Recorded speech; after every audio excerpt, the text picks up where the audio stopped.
ንግግር በማሳመር እውነታን በሐሰት መቅበር አይቻልም። ለጊዜው ሰዎችን ታጭበረብርበት ይሆናል እንጂ ቆንጆ ንግግር ስለተናገርክ፣ የሚያባብል ንግግር ስለተናገርክ እውነት አታደርገውም።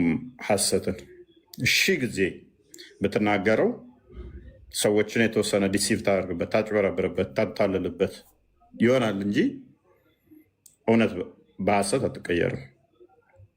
እና ምንድነው የተናገረው? የመጀመሪያው ንጉሥ እስልምናን የተቀበለው ነጃሺ ነው። ነጃሺ የመጀመሪያው ንጉሥ ነው አለ። ኦራይት፣ ክሌሙ ያለ ስለሆነ ብዙም አዲስ ላይሆንብን ይችላል። ይህን ክሌም ዝም ብለው ስለሚሉት ማለት ነው። ክሌሙን ግን ይደግፈኛል ብሎ የተናገረው አስርጾ ያስገባት ንግግር የብዙ ሰዎችን ማይንድ ሴት መያዣ ነች። ምን አለ? በግማሽ ኢትዮጵያውያን ልክ በታሪክ ምሁራን እንደሚታመን ይሄ የተወሰኑት አይ ሰልሟል ብለው እንደሚያምኑ ሙስሊም ያልሆኑትም ታሪክ ምሁራን ሰልሟል ብለው የታሪክ ምሁራን እንደሚያምኑ አድርጎ ተናገረ። አንድ በሉ። ሌላኛው ቅጥፈቱና ውርደቱ ውሸቱ በዓለም ያለ ሁሉም የታሪክ ምሁራን ይስማሙበታል። ብዙ መጽሐፍቶችም አሉ አለ ነጃሽ እንደሰለመ። ይሄ በጣም በጣም በጣም ውሸት ነው። በዓለም ያለ ታሪክ ምሁራን ሁሉም እንደሚስማሙበት አድርጎ አስቀምጠው ማለት ነው። መስጊድ ላይ በዚህ መጠን መዋሸት ይቻላል? አቋማችሁን አሳምራችሁ፣ አነጋገራችሁን አሳምራችሁ መስጊድ ላይ በዚህ መጠን መዋሸት ትችላላችሁ። ምክንያቱም ሙስሊም ከሆናችሁ ውሸት ይፈቀድላችኋልና። እንዳለ ቁጭ ያለው ውጭ ብሎ ያዳምጣል እንጂ ማስረጃ አይጠይቅምና። ነገር ግን የታሪክ ምሁር ነኝ የሚለው አብዱልጀሊል ሼህ አሊ ምን ብሏል? መጽሐፉንም ሲጽፍ በኢትዮጵያ ሊቃን ምሁራን ከሙስሊም ውጭ ይሄንን ታሪክ አንዳቸውም አይቀበሉም ብሏል። ግማሾቹ ይቀበሉታል ካለው ከያሲን ኑሩ ጋር ኮምፕሊትሊ ግጭት ማለት ነው። አንዳቸውም አይቀበሉም፣ ግማሾቹ ይቀበላሉ። አስማሙልኝ እስቲ። ያው ያሲን ኑሩ ግማሾቹ ይቀበላሉ ኢትዮጵያኖቹ፣ ያኛው ደግሞ አንዳቸውም አይቀበሉም። የውጭዎቹ በጣም ብዙ ምሁራን ይሄን ይቀበሉታል። ያሲን ኑሩ። ያኛውስ አንዳቸውም ሙስሊም ያልሆኑ የታሪክ ምሁራን ይህን ታሪክ አይቀበሉም። አስማሙት እስቲ። ያው ኡስታዞቻችሁን አስታርቋቸው። ለመቅጠፍ ለመዋሸት እንኳን ቅድሚያ ኡስታዞቻችሁ ይስማሙ። ነን ሙስሊም የሆነ የታሪክ ምሁራን በዚህ ጉዳይ ላይ አንዳቸውም ነጃሺ ሰልሟል አይሉም። ማን ያለው? እናንተ የታሪክ ምሁር ያላችሁት አብዱልጀሊል ሼክ አሊ አንዳቸውም አይቀበሉትም የታሪክ ምሁራን ከሙስሊሞች ውጭ አለ። ኡስታዝ ያሲን ኑሩ ደግሞ የታሪክ ምሁራን ይቀበሉታል ሁሉም አለ። መስጊድ ላይ ስለሆነ እንደ ልብ መዋሸት ትችላለህ። ያሲን ኑሩ ነጠቀና ስለ አብደላ ኢብን ሰላማ ስለሱ ነጃሺ ጋር ተመሳሳይ እንደሆነ ታሪኩ እንትኑ የነብይነት መስፈርቱን እንደሰጡት ምናምን ተናገረ። ኡስታዝ አህመዲን ጀበል ደግሞ አብደላ ኢብን ሰላማ ቀጣፊ፣ ውሸታም፣ እስልምናን የከፋፈለ ነው ይለናል። ነጃሺ ደግሞ እንትና ያሲን ኑር ደግሞ ዋው እሱ ሰውዬ አለ። አህመዲን ጀበል ደግሞ መጣና እንትናን ንግግር በጠረባ በሚል ሁኔታ የያሲን ኑሩን እስልምናን ያፈረሰው እንደውም እሱ ነው ይለናል። ተስማሙ ኡስታዞቻችሁ፣ ሶስት ኡስታዞች ተስማሙ።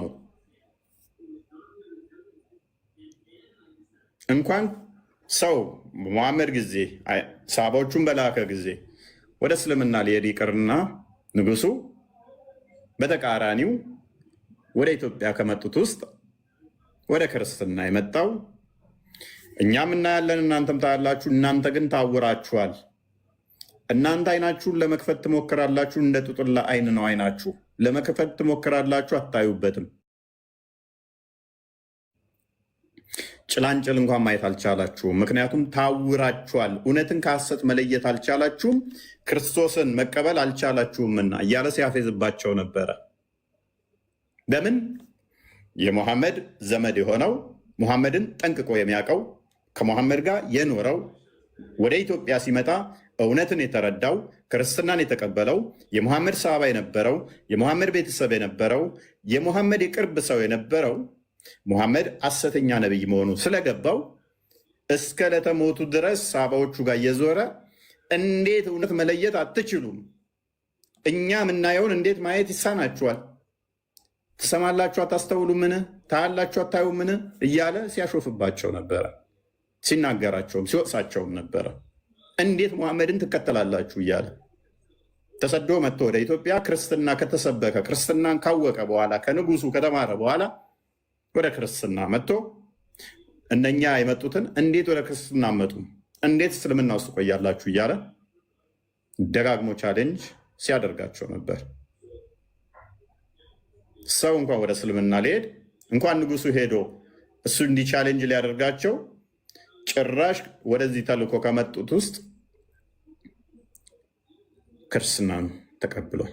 ሌላኛው ያሲን ኑሩ ከተናገረ ውስጥ 31 ሰሃባዎች እንደሞቱ እዚህ ተናግሯል።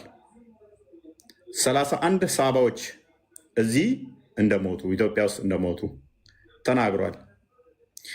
ታሪኮቻችሁ ይጋጫሉ። በነገሩ ግን እንበልና 31 ከሞቱ ማን የተረፈው ካለ የመጀመሪያ ዙር ላይ የመጡት 10 ወንዶች 2 ሴቶች ናቸው።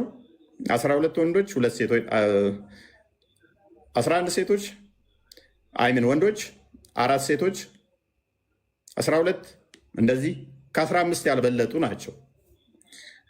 የመጀመሪያ ዙር የመጡት ከ15 የማይበልጡ ናቸው።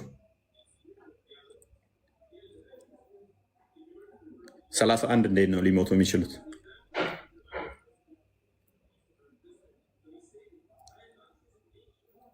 ያሲን ኑሩ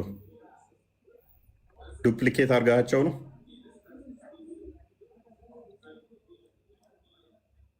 እ 31 የተቀበሩበት ኢትዮጵያ 31 ሰሃቦቻችን ተቃብረዋል አልክ። ከዛ ውስጥ ወደ ክርስትና ይመጣል የተረፈም የለም እያለ እኮ ነው። ጭራሽ ቢሆን እንኳን ኔጌቲቭ ገባ። ኔጌቲቭ እኮ ነው። ኡስታዝ ያሲን ኑሩ ልጅህ ወይንም ሚስትህ እያዳመጡኝ ነው። 31 ከሞቱ ኔጌቲቭ ነው። እንዴት ነው? ተወሳችሁ ነው። ወዛ ደግሞ የተመለሱት 70 ናቸው የሚል አለ። 70 ተመለሱ የሚል አለ። 50 የሚል አለ። ኬት አመጣችኋቸው? ይሄ ሁሉ ሰሃቦች በምን አባዛችኋቸው? ሰከንድ ላይ የመጡት 52 ናቸው። 53 52 ነው። 52 53 ሲደመር 15 ስንት ይመጣል? ማክሲመም 68 ራይት። 7 ተመለሱ። ኬት አመጣችኋቸው? ያሲን ኑሩ ሽንት ቤት እየሮጥክ ነው። እርግጠኛ ነኝ አሁን ተማሪው ልጁ ማለት ነው የያሲን ኑሩ ተማሪ እዛ ቁጭ ብላ የነበርከው ይሄ ጥያቄ ይመጣብኛል ብላ ያልሰማኸው 31 ሰሃባዎች እዚህ ሞተዋል ሲል ምናምን ብላ የተቀመጥከው ጨንቆሃል፣ ቆርጦሃል። እኔ ፊት ግባና አሁን እሱ ያስተማረህን እናመልስለት እስቲ። የያሲን ኑሩ ተማሪዎች ኑ መልሱ እስቲ፣ ኑ መልሱ። ወጥ የሆነ አንድ መረጃ ራሱ አሰጡኝም በዚህ ጉዳይ ላይ ኢቨን ሲንግል ኤቪደንስ በዚህ ጉዳይ ላይ አሰጡኝም። እንዳለ የሚያስተምሯችሁ በዚህ ጉዳይ ላይ ያለው ታሪኮች ሆል ነጃሺ ከሚል ናሬሽኑ ከእስልምና የእስልምና ሂስቶሪካል ኤቪደንሶቻችሁ በሞላ ዳኢፍ ናቸው። መርዶ ልንገራችሁ፣ ዘሆል ስቶሪዎቹ አክሴፕት ያላሉ በእስልምና ከጊዜ በኋላ የመጡ ናቸው።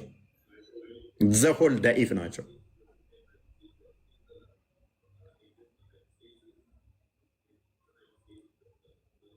የኡስታዝ ያሲን ኑሩን ትምህርት ሰምቶ ሊመልስ የሚሞክር ይኖራል?